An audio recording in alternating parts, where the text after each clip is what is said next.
अब जो है व्लॉग पूरा एंड तक सुनना, ध्यान से सुनना। मैं खाटू श्याम जी की पूरी स्टोरी बताने वाला हूँ। कुछ भी गलत बोल दिया तो उसके लिए मुझे माफ़ करना। हेलो जी, hello, welcome back to my vlog channel. तो आज मैं जा रहा हूँ खाटू श्याम जी के मंदिर। अभी मेरी रैपिडो बाइक आ गई है, फटाफट से खाटू श्याम जी के मंदिर चलते हैं। मैं घर से रवाना हो रहा हूँ और भाई जल्दी जल्दी निकलते हैं। चलो बाय बुई करके और अब निकलते हैं, ज़्यादा टाइम वेस्ट नहीं करते। भाई मेरी रैपिडो आ चुकी है, अभी भैया आ गए हैं। भैया जी पतली वाली पीछे वाली गली में खड़े थे, मैं आगे वाली गली में ढूंढ रहा हूँ भैया को। आ गए, स्कूटी से ही जाएंगे। तो भाई मैं लोकेशन पे पहुंच चुका था और अब मेरी बस जो है वो कह रहे हैं उस तरफ खड़ी है। वो रही मेरे ख्याल से लक्ष्मी क्या है, लक्ष्मी महालक्ष्मी बस। वो भाई ये रही अपनी बस, ओ मर्सिडीज की बस है भाई। तो ये रही बस भाई हमारी। और भैया क्या हाल है? चलो भाई चले अंदर। भाई मैं अपनी बस में आ चुका हूँ और बहुत एक ही नंबर बस, आओ मेरा।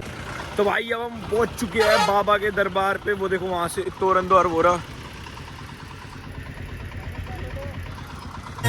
आ गया मैं दुनियादारी सारी बाबा छोड़ के। भाई अभी तो मैं एंट्री करने जा रहा हूँ, लेकिन ना इस बार बहुत ज़्यादा भीड़ है। जैसे मैं पिछली बार आया था तो इस बार ज़्यादा भीड़ लग रही है और बहुत ज़्यादा लोग लग रहे हैं। और मैं नहाने का देखता हूँ यार, मुझे बहुत ज़्यादा ठंड लग रही है भाई। यार मैं ना अभी थोड़ा सा कंफ्यूज चल रहा हूँ। वो क्या है ना, मैं रात में नहा के निकला था, अब मैं सोच रहा हूँ मुँह हाथ धो लूँ। तो इस चीज़ की कंफर्मेशन अंकल से लेते हैं। अंकल कल रात को मैं नहा के निकला था घर से, ठीक है? तो अब मेरे को नहाना चाहिए या सिर्फ मुँह हाथ धो लूँ? सोए थे रास्ते में? सोया था।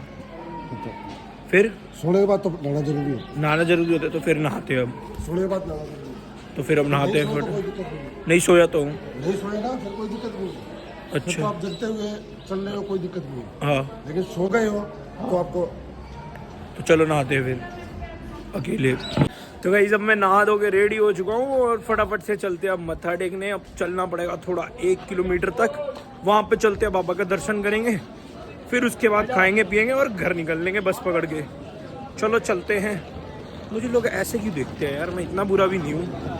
अच्छा व्लॉग कर रहा हूँ ना, तुम भी मेरे चैनल को सब्सक्राइब कर लो। तो भाई अपने बाबा के लिए ले लिया है इत्र, पेड़े और वो किशमिश वगैरह का कुछ था, और ये रोज़ ले लिया है बाबा के लिए। तो अब चलते हैं मत्था टेकने। अब मैं वहीं पे मिलूँगा सीधा।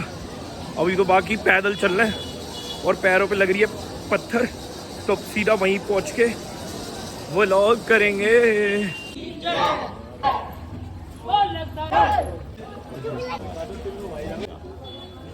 भाई अब भी मेरे को किसी से पता लगा आज एकादशी है और मेरे को ये चीज़ पहले नहीं पता थी। और भाई मैं मजाक में सही डेट पे आ गया। तो भाई बाबा ने तो लक्की डे पहुंचा दिया मुझे, 11 की रात, 11 के दिन। तो अब वहाँ पे चल के मत्था टेकेंगे फटाफट। लेकिन ये रास्ता आज मुझे इतना लंबा क्यों लग रहा है? पहले तो इतना लंबा नहीं था। अब मेरे को एक डर लग रहा है कि मेरा इत्र ना टूट गया हो। जय श्री श्याम। ये देखो यहाँ से फायदा पता है क्या, ये वाली लाइन से, कि तुम आराम से बाबा के सामने एकदम दर्शन कर सकते हो। और भाई फाइनली इट्स टाइम फॉर दर्शन के लिए टाइम हो गया। अब मैं यहाँ पे कैमरा बंद कर दे रहा हूँ क्योंकि दर्शन के बाद ही रिकॉर्ड करेंगे, ठीक है? चलो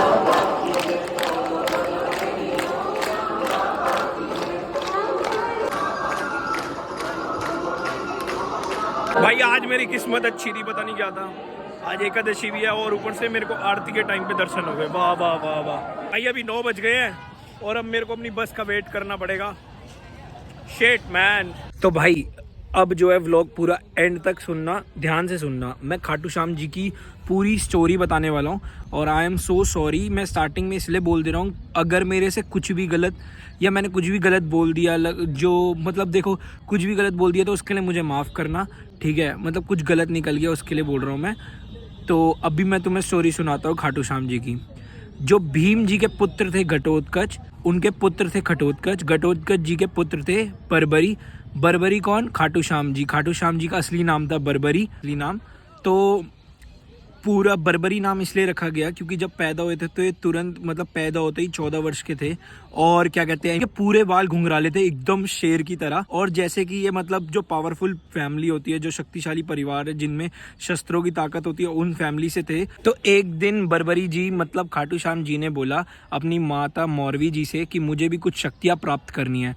तो उन्होंने बोला कि अगर तुम्हें शक्तियाँ प्राप्त करनी है तो तुम्हें दुर्गा माता और भोलेनाथ जी की पूजा करनी होगी, तपस्या करनी होगी और उनकी वजह से तुम्हें शक्तियाँ मिलेंगी। तो फिर क्या, वो निकल गए तपस्या करने अपने भोले बाबा की। और माँ दुर्गा की तपस्या से खाटू श्याम जी बर्बरी जी को 3 बाण प्राप्त हुए, जिससे वो तीनों लोक जीत सकते थे। फिर एक दिन बर्बरी जी ने बोला अपनी माँ को कि मेरे को भी महाभारत के युद्ध में हिस्सा लेना है, मेरे को भी महाभारत के युद्ध में लड़ने जाना है। तो माँ ने सोचा कि पांडवों के पास तो सिर्फ कान्हा जी हैं और कौरवों के पास पूरी सेना है। मौरवी जी ने बर्बरी जी को बोला कि तुम्हें मुझे कुछ वचन देने होंगे।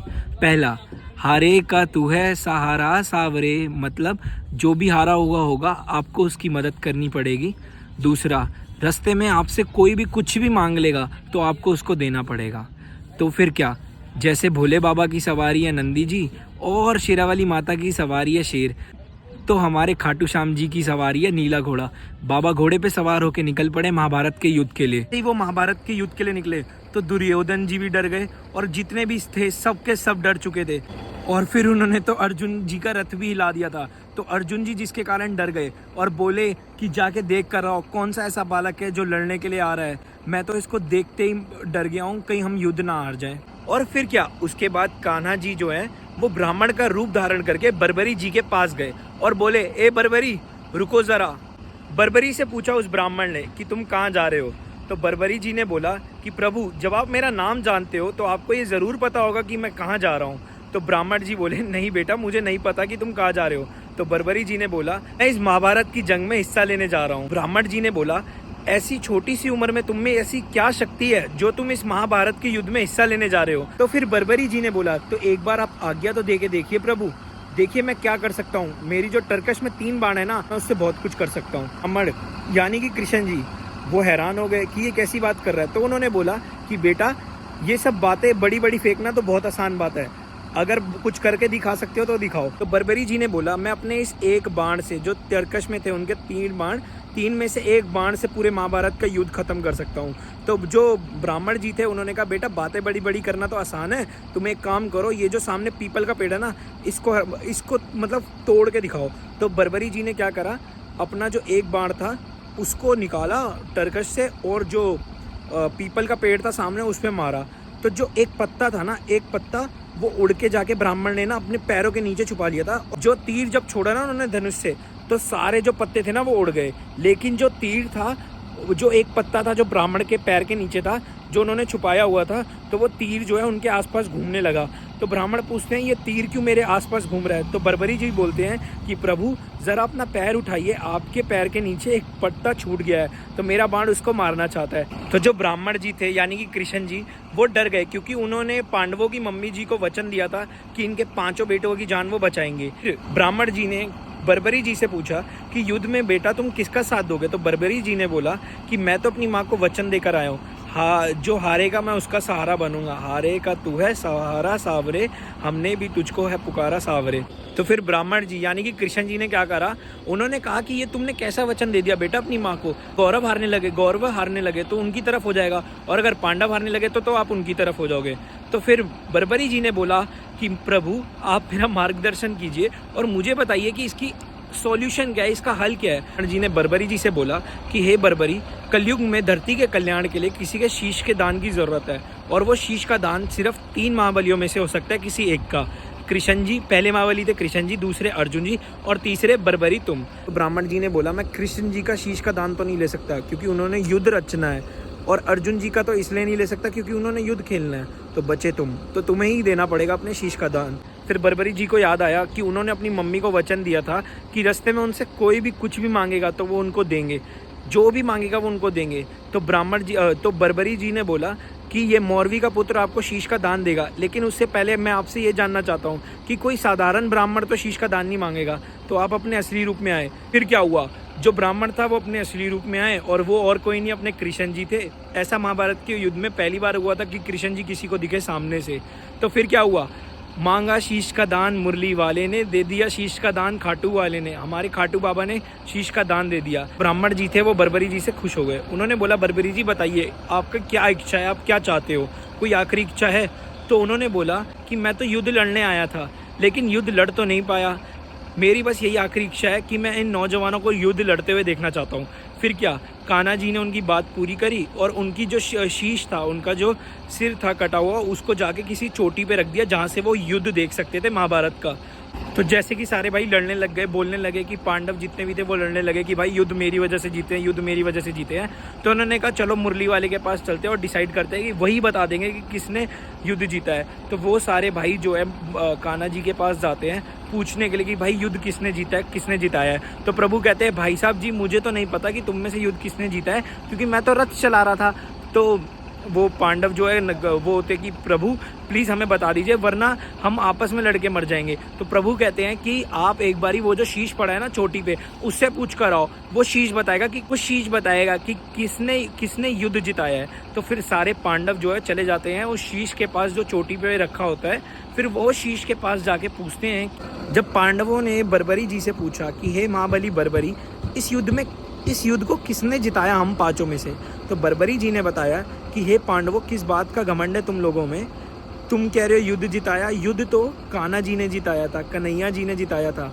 मरने वाले भी कन्हैया थे और मारने वाले भी कन्हैया थे। मुझे तो सिर्फ पूरे युद्ध में कान्हा जी का सुदर्शन चक्र हिलता हुआ दिख रहा था और कुछ भी नहीं। इस बात से जो है हमारे कान्हा जी थे वो खुश हो गए बर्बरी जी से और उन्होंने उनको 3 वरदान दे दिए, 3 बड़े वरदान दे दिए। पहला वचन ये दिया कि हे बर्बरी, जो मैंने तुम्हारे शीश को अमृत पिलाया था इस युद्ध को देखने के लिए, उसको मैं अमर करता हूँ मतलब हमेशा के लिए तुम्हारा शीश रहेगा, उसकी लोग पूजा करेंगे।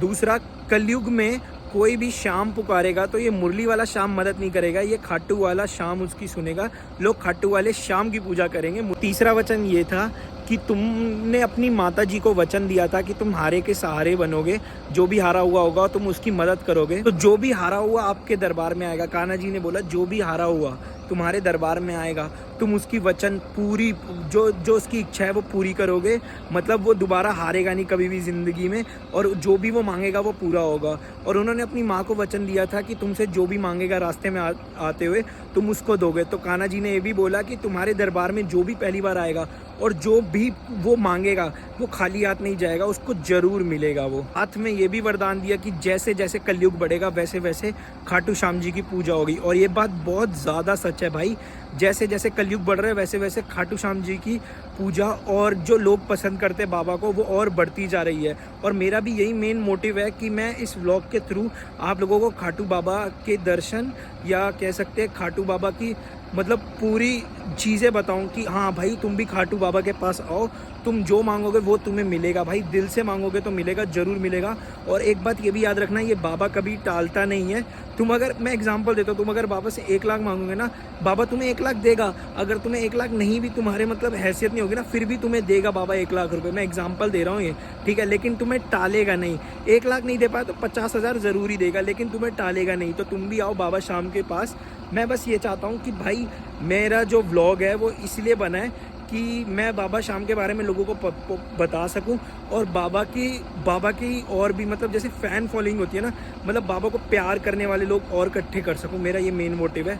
और अगर तुम डेली व्लॉग देखना चाहते हो तो मेरे व्लॉग चैनल को तभी सब्सक्राइब करना, और अगर मेरा व्लॉग ये पसंद आया हो तो प्लीज़ ज़रूर सब्सक्राइब करना और बाबा शाम के लिए लाइक ज़रूर करना। बाकी बाबा शाम जी हैं जो मैंने कुछ मांगा है, 3 महीने में 1 लाख सब्सक्राइबर व्लॉग वाले चैनल पे हो जाए, बस 3 महीने में 1 लाख सब्सक्राइबर इस व्लॉग वाले चैनल पे हो जाए, मैं बाबा शाम से ये मांगता हूँ। और आपको अगर व्लॉग पसंद आ रहा हो तो प्लीज़ सब्सक्राइब कर लेना। इसके लिए मेरे पुराने व्लॉग्स भी देख लेना, तभी सब्सक्राइब करना। मैं डेली व्लॉग डालूँगा, मतलब ऐसे करके व्लॉग डालूँगा, ठीक है। और लाइक ज़रूर कर देना, कमेंट भी।